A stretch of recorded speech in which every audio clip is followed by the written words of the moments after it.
بسم اللہ الرحمن الرحیم۔ معزز خاتون حضرات، السلام علیکم ورحمۃ اللہ وبرکاتہ۔ کسی پر حد نافذ ہو رہی ہو اور وہ بھاگنا چاہے تو کیا کیا جائے؟ یہ ہے ہمارے آج کے حدیث کے سبق کا موضوع، مشکوٰۃ المصابیح کتاب الحدود 3565ویں حدیث کتاب میں اور 11ویں ہے باب میں۔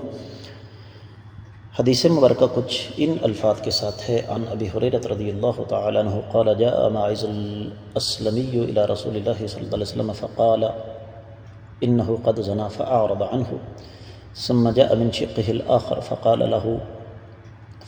إنه قد زنا فأعرض عنه ثم جاء من شقه الآخر فقال يا رسول الله صلى الله عليه وسلم إنه قد زنا فأمر به في الرابعة فأخرج إلى الحرة فرجم بالحجارة فلما وجد مس الحجارة فر يشتد حتى مر برجل معه لحي جمل فضربه به وضربه الناس حتى مات فذكروا ذلك لرسول الله صلى الله عليه وسلم أنه فر حين وجد مس الحجارة ومس الموت فقال رسول الله صلى الله عليه وسلم هل لا تركتموه؟ رواه الترمذي وابن ماجه وفي رواية هل لا تركتموه لعله أن يتوب فيتوب الله عليه معزز خاتون حضرات، آپ نے سنا کہ یہ روایت سنن ترمذی میں ہے، اور یہ سنن ترمذی میں کتاب الحدود ہے، 5واں باب ہے۔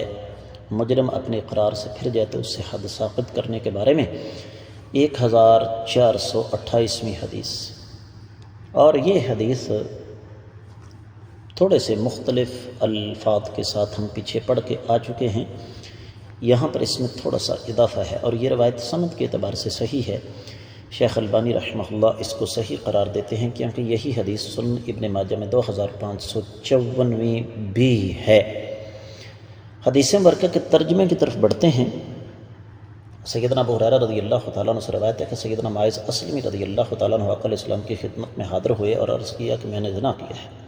آپ نے منہ پھیر لیا، پھر دوسری طرف سے آئے اور عرض کیا کہ میں نے زنا کیا ہے۔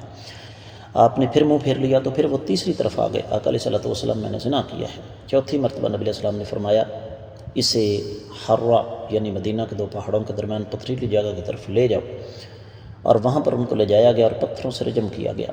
جب انہوں نے پتھر لگنے کی تکلیف محسوس کی تو تیزی سے بھاگ کھڑے ہوئے، یہاں تک کہ ایک آدمی کے پاس سے گزرے جس کے پاس اونٹ کے جبڑے کی ہڈی تھی، تو اس نے وہ اسے ان کو دے ماری، اور لوگ بھی ان کو مارنے لگے یہاں تک کہ وہ فوت ہو گئے۔ نبی علیہ السلام کے سامنے اس کا تذکرہ کیا گیا کہ جب اس نے پتھروں کی تکلیف اور موت کو محسوس کیا تو بھاگ اٹھے، تو آقا علیہ السلام نے فرمایا تم نے اسے چھوڑ کیوں نہ دیا؟ ایک روایت میں ہے تم نے اسے چھوڑ کیوں نہ دیا؟ شاید وہ توبہ کر لیتا اور اللہ تعالیٰ اس کی توبہ کو قبول کر لیتے۔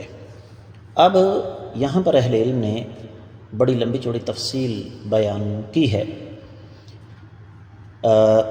کچھ مسائل تو بالکل واضح ہیں، صحابہ کرام کا بعد امیر ہونا، صحابہ کرام کے ایمان کا پیکر ہونا کہ بعد امیر تھے۔ سیدنا معاذ تو اقرار کر لیا، ایمان تھا تو اقرار کر لیا، اور پھر یہ بھی ہے کہ شادی شدہ زانی کی سزا اور رجم ہے، اللہ کے نبی صلی اللہ علیہ وسلم نے یہ سزا دی ہے۔ اور یہاں سے اس بات کا بھی ہمیں پتہ چلتا ہے کہ اگر دوران رجم کوئی مجرم بھاگنا چاہے تو ہمیں اس کو زبردستی پکڑنے کی کوشش نہیں کرنی چاہیے، اللہ تعالیٰ اس کو معاف فرمانے والے ہیں۔ امید ہے کہ یہ حدیث آپ کو اچھی طرح سمجھ آ گئی ہوگی۔ اجازت دیجیے، السلام علیکم ورحمۃ اللہ وبرکاتہ۔